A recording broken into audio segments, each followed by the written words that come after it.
দালালের দরকার নেই, এমনি বাঁচছে। তোমার স্লোগান দিলে মারাই যাবে শেষ, এমনি ভয় আছে মিয়া, পাওয়া যায়। এখন তো বাড়ি চালা দিয়েও পাওয়া যায় না, গেল কই এত নেতারা, গেল কই? কোরআন শুনতে পারবা না, মসজিদে যেতে পারবা না, এই করতে পারবা না, এখন গেলা কই শয়তান? কত আলেমরে কষ্ট দিয়েছো। হামজার বিরুদ্ধে যে সমস্ত হুজুররা কথা বলে, জিহ্বা টেনে ছেড়ে ফেলা দরকার। হামজার খবর জানোস বেয়াদবেরা? এই হামজার ঠ্যাং নিচের দিকে দিয়া মাথা উপরের দিকে দিয়ে রাখা হয়েছে 11 ঘন্টা। হামজার শরীরে এমন কোন জায়গা নাই যেখানে অত্যাচার করা হয়। 3টা বছর অমানসিক নির্যাতন সহ্য করেছে হামজারে ডাক্তার বলেছে 3 মাস 6 মাস বিছানায় শুয়ে থাকবেন, তারপরে উঠে কথা বলবেন। কিন্তু মানুষের ভালোবাসা, মানুষের পিড়িতে প্রতিদিনই তাকে মাঠে আসতে হয়। আল্লাহ তার শরীরটাকে ভালো করে দেয়। যিনারা কথা বলেন ওনারা কোনোদিন পুলিশের ভেস্কিও খান নাই, ওনারা হলেন সুবিধাবাদ জিন্দাবাদ। বিগত সরকারের আমলে যারা মামলা খায় নেই, এরা ওদেরই 5টা কুত্তা দালাল। কার বিরুদ্ধে কথা বলো, কথা ঠিক করে বলবা। আমাদের এক নেতা বিরুদ্ধে শত শত মামলা আছে না নাই? মামলার চোটে আমরা বাড়িয়ে ঘরে থাকতে পারে নাই। গোলাম পরওয়ারকে চিনেন তো কিনা? কি কে? জামাতের কি? পা নিচের দিকে দিয়ে মাথা উপরে, উপরে পা নিচে, সারা অঙ্গে পিটিয়েছে, রক্তগুলো মুখ চুষে চুষে পড়েছে গোলাম পরওয়ারের। শুধু তাকে একা মারা হয়নি, তার সব ভাইকে অ্যারেস্ট করে জেলখানায় অমানসিক নির্যাতন করা হয়েছে। আল্লাহ, এই রক্তের উপরে তুমি আমাদের কোরআনকে কায়েম করে দাও। আরো চিৎকার করে বলো না আমিন। যতজন কোরবানি দিয়েছে আল্লাহ সবাইকে কোরবানির উপর, সবার কোরবানির উপর বাংলাদেশে তুমি কোরআনকে কায়েম করে দাও। আমরা কারো দুশ্মন নই, এই জন্য আমরা কারো গায়ে হাত দেই না। আমরা চাই সবাই আল্লাহর কোরআনে আসুক, ঠিক না ঠিক?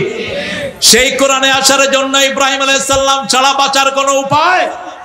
তিনি যখন দেখলেন সূর্য বড় হয়ে উঠলো, এবার তিনি আরো সুন্দর করে বললেন, ফালাম্মা রাআশ শামসা বাযিগাতান ক্বালা হাযা রাব্বি হাযা আকবার ফালাম্মা আফালাত ক্বালা ইয়া কওম ইন্নী বারিয়ুম মিম্মা তুশরিকুন ইন্নী ওয়াজ্জাহতু পড়েন ইন্নী ওয়াজ্জাহতু ওয়াজহিয়া লিল্লাযী ফাতারাস সামাওয়াতি ওয়াল আরদ হানিফান ওয়া মা আনা মিনাল মুশরিকিন। 5 ওয়াক্ত নামাজে হাত বেঁধে রাসূল এই দোয়াটা পড়তেন, ইন্নী ওয়াজ্জাহতু, আমি আমার মুখ ফিরিয়ে দিচ্ছি ওই মুখের দিকে যিনি আকাশও সৃষ্টি করেছেন, জমিনও সৃষ্টি করেছেন।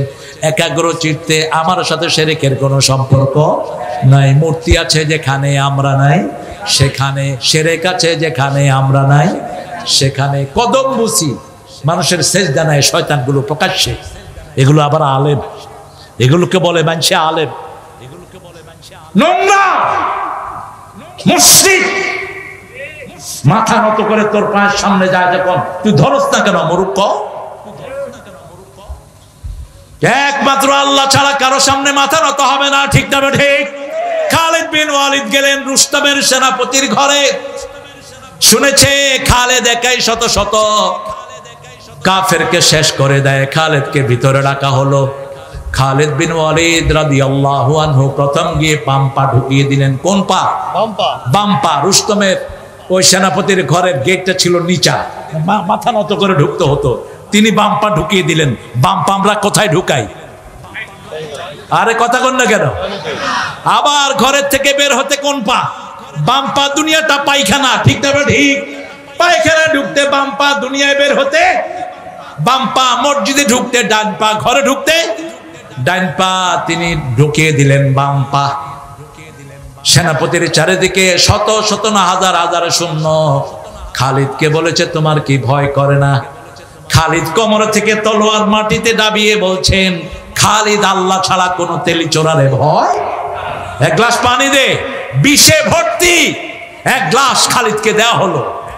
খালিদ গোপনে পড়লেন বিসমিল্লাহিল্লাযী লা ইয়াদুররু মা ইসমিহি শাইউন ফিল আরদ ওয়ালা ফিস সামা ওয়া হুয়াস সামিউল আলিম। রাসূল বলছেন এই দোয়াটা দৈনিক যে 3 বার পড়বে সব রকমের বিষ ক্রিয়া থেকে তাকে হেফাজত করে দিবেন কে?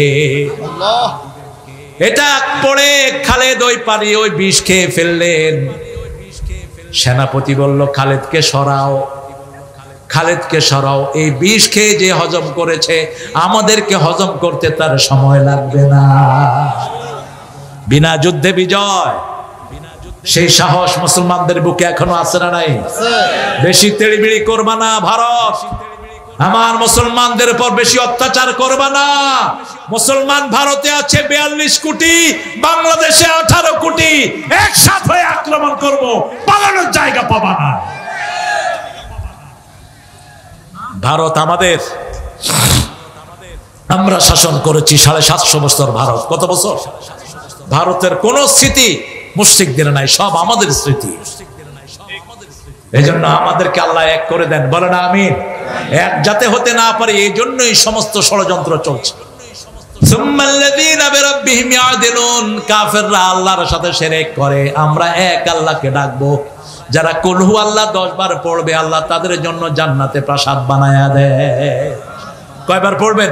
কুল হু আল্লাহু আহাদ 10 বার। কয়বার? বুঝে পড়বেন, বুঝে।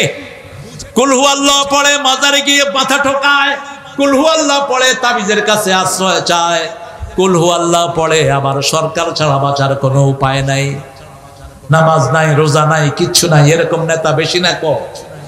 আরে মসজিদ গুলো খাখা করে, শুধু জুমার দিন এই যে হুজুর আছে জুমা মসজিদ পড়ায়, জুমার দিন কিছু মুসল্লি পায়, বাকি ফজরে নাই, এশায় নাই, জোহরে নাই, আসরে নাই, মসজিদ ফাঁকা।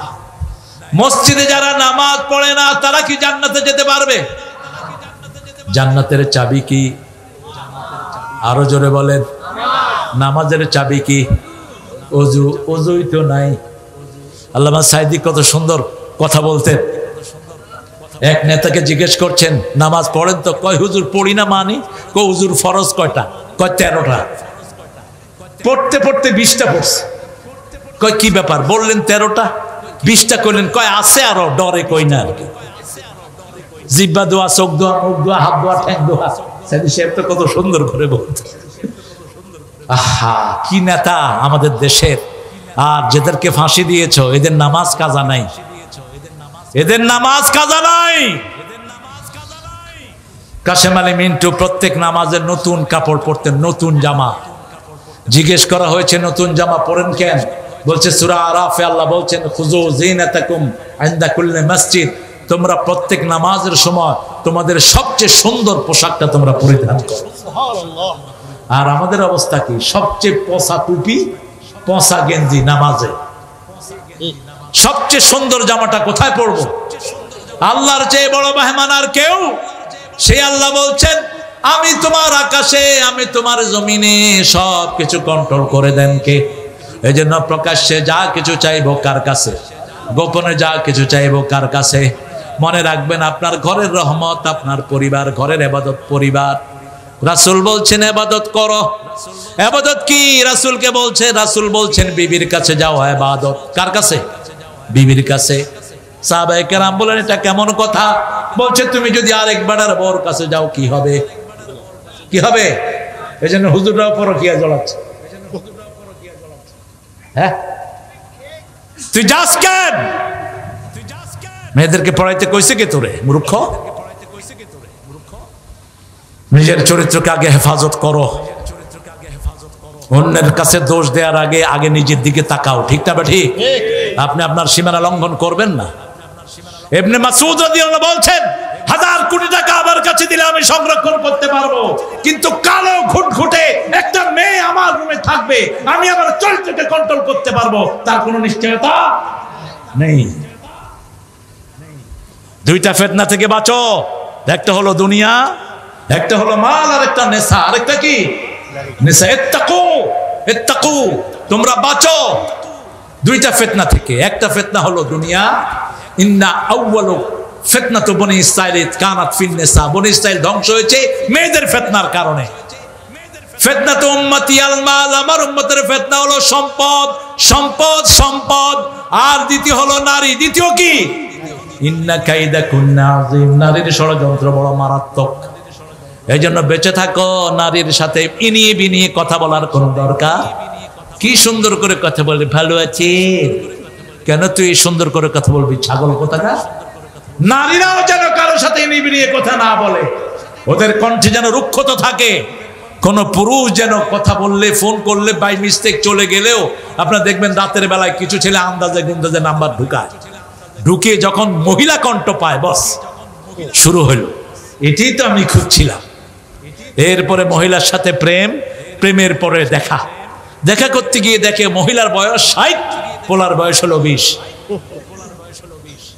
কারণ টেলিফোনে তো আর কথা বোঝা যায় না। এই জন্য রাসূল বলছেন, তুমি যখন কোনো মেয়েকে বিয়ে করতে চাও তাকে তুমি দেখো, তাকে দেখো, সে তোমাকে দেখুক, দেখে দুইজনের ভালোবাসা বৃদ্ধি পাবে যে কোনো একটা জিনিসের কারণে, তখন তোমরা একজন আরেকজনকে বিবাহ বন্ধনে আবদ্ধ করো। কিন্তু আমাদের দেশে উল্টা, মেয়েরে দেখে, মেয়ে দেখার কোনো সিস্টেম, কথা কন না, আপনাদের আদমদিঘিতে আছে নাকি? মেয়েকে দেখে কিন্তু মেয়ে দেখতে পারে না। বিশেষ করে নেককার ঘরের পিতারা বলে, তোর জন্য ছেলে আনছি, বিয়ে করবি, নায়ক কেটে নদীতে ভাসায় দিল। আপনি এত বড় পণ্ডিত হলেন কবে? এটা তো রাসূলও করেন নাই। মা ফাতেমার জন্য প্রস্তাব এসেছে, সর্বশেষ আলীর প্রস্তাব আবু বকর রাদিয়াল্লাহু আনহুর মাধ্যমে রাসূল বলছেন, আমার সৈন্যদের মধ্যে, আমার সাহাবীদের মধ্যে সাহসী, আমার সাহাবীদের মধ্যে জ্ঞানী, কিন্তু আনা মদিনাতুল ইলম আলিউন বাবুহা, এটা ফ্যাব্রিকেশন, এটা মওযু, এটা কোনো হাদিস না। আমি এলেমের শহর, সেই শহরের দরজা আলী, এটা শিয়াদের বানানো। এলেমের শহর যদি রাসূল হয়, সেই শহরের দরজার নাম হবে আবু বকর। কারণ রাসূল বলেছেন, আমার পরে উম্মতের সর্বশ্রেষ্ঠ মানুষকে আবু বকর। খুতবায় বলতেন, ইরহামালা উম্মতি ওয়া উম্মতে আবু বকর, আশাদুহুম ফি আমরিল্লাহি ওমর, ওয়া আসতাকহুম ওসমান, হায়ান ওসমান, ওয়া আকদাহুম আলী। এক একজন সাহাবী, 4 জন খলিফাকে রাসূল বৈশিষ্ট্যমণ্ডিত করেছেন। এই জন্য নিজের মেয়েকে স্বাধীনতা দিবেন। আজকে ছেলে দেখে না মেয়ে, মেয়ে দেখে না ছেলে। আবার অনেক মা আছে পণ্ডিতি করে মেয়েকে ছেলের হাতে তুলে দেয়, মেয়ের জীবন শেষ হয়। ঠিক না বেটি? 4টা জিনিস দেখে বিয়ে করাবেন। কয়টা?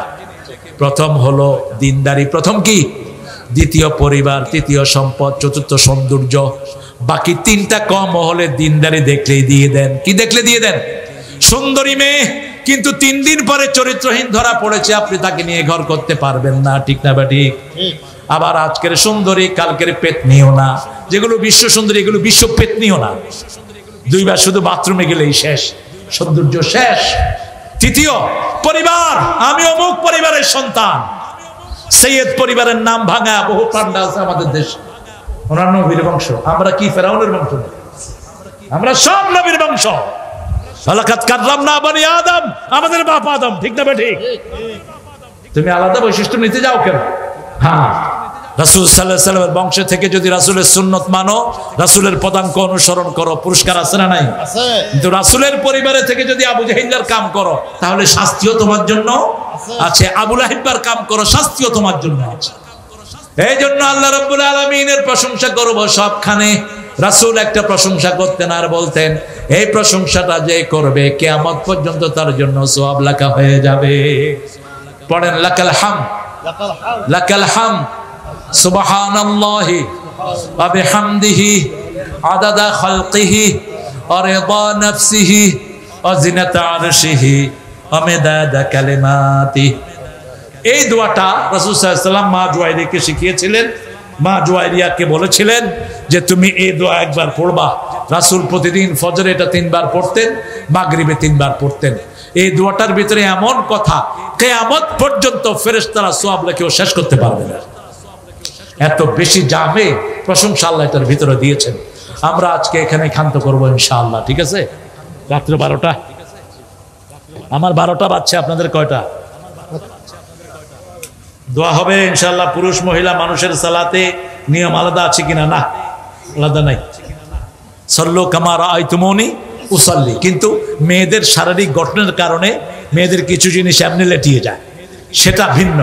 কিন্তু নামাজের ভিতরে কোনো পার্থক্য নাই। সৃষ্টিগতভাবে মায়েরা একটু ঢেকে চলতে পছন্দ করে, সৃষ্টিগতভাবে একটু গুছিয়ে চলতে পছন্দ করে, ঠিক না ঠিক?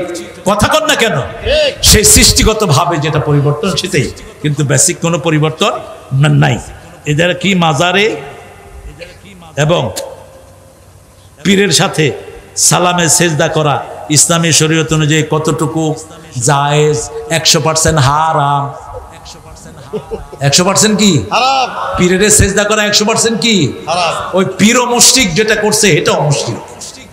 সেজদা পাবে একমাত্র কে? আল্লাহ। সূরা ফুসসিলাতের ভিতরে আল্লাহ বলছেন লা তাসজুদু লিশ-শামসি ওয়ালা লিল-কামার উসজুদু লিল্লাহিল্লাযী খালাকাহুন্না ওয়া ইয়াহু তা'বুদুন। চাঁদকে সেজদা করো না, সূর্যকে সেজদা করো না, সেজদা করো ওই আল্লাহকে যার জন্য তুমি ইবাদত করো, ঠিক না ঠিক? কপাল বানিয়েছেন কে? আল্লাহ। অতএব সেজদা দেব কাকে? এই কপালের ভিতরে লেখা থাকবে কাকে কাকে সেজদা দিয়েছেন। সূরা রহমানের ভিতরে আল্লাহ বলছেন ইউরাফুল মুজরিমুনা বিসীমাহুম ফায়ুখাযু বিন-নাওয়াসি ওয়াল আকদাম ফাবিআইয়ি আলাই রাব্বিকুমা তুকাযিবান। এই কপাল দেখে দেখে আল্লাহ চিনে নেবেন সবাইকে। এই কপাল দিয়ে কোথায় সেজদা করেছেন? প্রিয় শেখ, হ্যাঁ, জোহরের ও আসরের সালাতে ইমাম সাহেব চুপি চুপি সূরা কেরাত পড়ে, মুক্তাদিরা কি সূরা কেরাত পড়বে? ফজরের সময় রাসূল বলেছেন সূরা ফাতিহা পড়ো। রাসূল একটা সহিহ বর্ণনা। তবে তিনটা মত এই ব্যাপারে আছে। ইমাম মালিকের মতটা আমার কাছে ভালো লাগে বেশি। তিনি বলেছেন ইমাম যখন পড়বে তখন তোমরা শুনো, তখন তোমরা শুনো।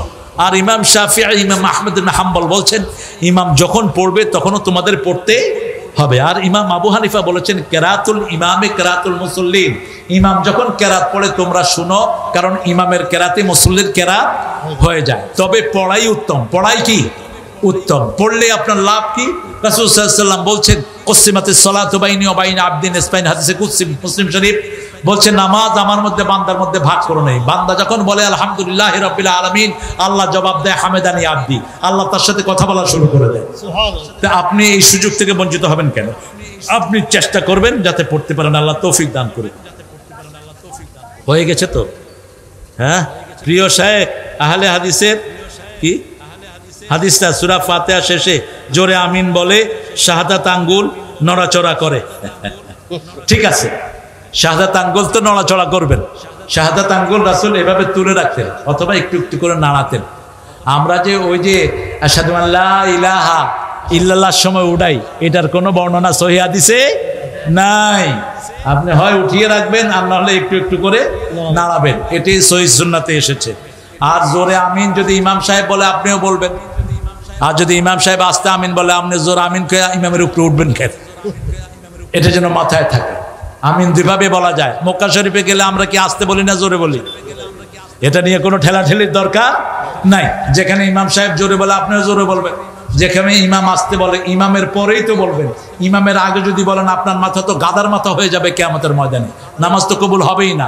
আপনি বলেন আমিন, ইমাম কবে সর্বনাশ, ইমামটা উঠে দৌড় মারবে। আপনি ইমামের উপর বলবেন না, ইমামেরটা শুনবেন আগে। ইমাম যদি আসতে বলে আপনিও আসতে বলবেন, ইমাম যদি জোরে বলে আপনিও জোরে বলবেন। সমস্যা কি? দুইভাবে রাসূল বলতেন। রাসূল যেহেতু দুইভাবে বলতেন, আমাদের দুইভাবে বলার ভিতরে কোনো আপত্তি নাই। এগুলো নিয়ে ঠেলাঠেলি করবেন না। কেউ যদি সারা জীবন জোরে একবার আমিন না বলে গুনাহগার হবে না। এগুলো নিয়ে ঠেলাঠেলি যেন না হয়, এগুলো মুস্তাহাব। যত বেশি করবেন আল্লাহ তত সওয়াব দান করবেন। আপনারা অনেক পোকের ভিতরেও আমার ভাইরা অনেক কষ্ট করে বসে আছেন চারিদিকে, কেউ কিন্তু জান নেই। আমি খুব মাশকুর আপনাদের প্রতি। আমরা একটু মাহফিল শেষের দোয়াটা পড়ি। সুবহানাকা পড়েন, আল্লাহুম্মা ওয়া বিহামদিক আশহাদু আন লা ইলাহা ইল্লা আনতা আস্তাগফিরুকা ওয়া আতুবু ইলাইক। আমরা সবার জন্য দোয়া করব। আমাদের দেশে যত কালেমা পড়া লোক আছে এরা খামাখে আমাদেরকে শত্রু বানায়। দেখেন, আমরা ইসলাম আলারা এই পর্যন্ত কারো উপর আক্রমণ করে নেই।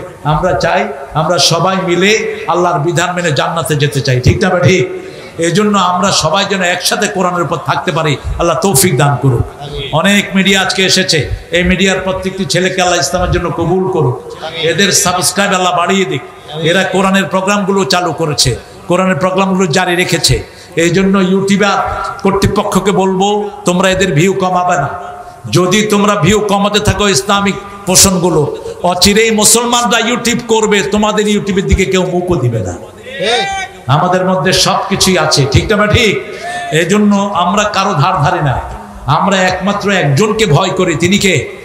আমরা দোয়া করব। হাবিব অনেক কষ্ট করে আমাকে এখানে আনার জন্য সবচেয়ে বেশি কষ্ট করেছে হাবিব উৎসাইল, এখানের জন্য আমরা এখন সবাই একটু দোয়া করবো ইনশাআল্লাহ, তারপরে আমরা এখান থেকে বিদায় হবো। আল্লাহুম্মা আমিন।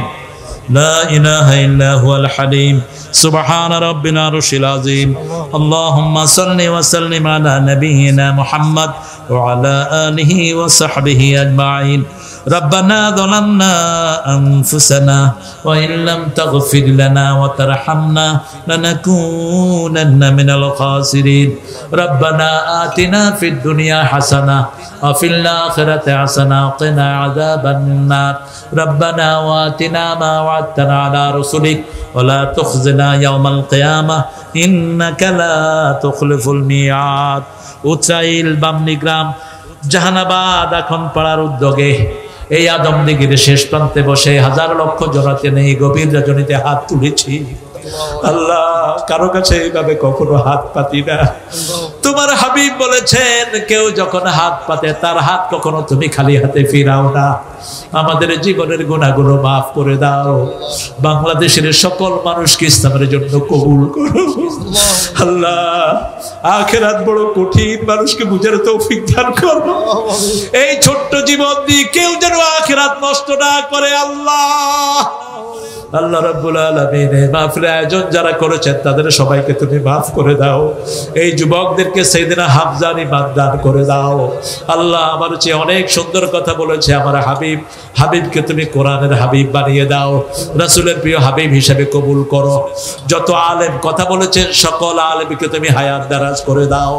আল্লাহ, আমাদের তাহেরকে এই এলাকার চেয়ারম্যান, তাকে তুমি জনগণের নেতা বানিয়ে দাও। আরো যারা জনগণের জন্য মোকাবেলা করছে তাদের সবাইকে ইসলামের জন্য কবুল করো। আল্লাহ রাব্বুল আলামিন এই মাহফিলে যত ছেলে মেয়ে এসেছে তুমি মাফ করে দাও। যারা অসুস্থ তাদেরকে শাফা দান করো, যারা ছাত্র পরীক্ষায় কামিয়াবি দান করে দাও। মাহফিলের সভাপতি তার ঘরে মেহমানদের যে আয়োজন করেছেন ঘরের বাসিন্দাদেরকে তুমি কবুল করো, সভাপতি সাহেবকে তুমি কবুল করে নাও। আল্লাহ, যত দলের যত নেতা কর্মী এসেছে সবাইকে তুমি মাফ করে দাও। আল্লাহ, আমার হিন্দু ভাইদেরকেও কোরআনের জন্য কবুল করো। আল্লাহ, আমরা সবাই মিলে যেন আগামীর বাংলাদেশকে কোরআন দিয়ে গড়তে পারি সেই তৌফিক আমাদেরকে দান করে দাও।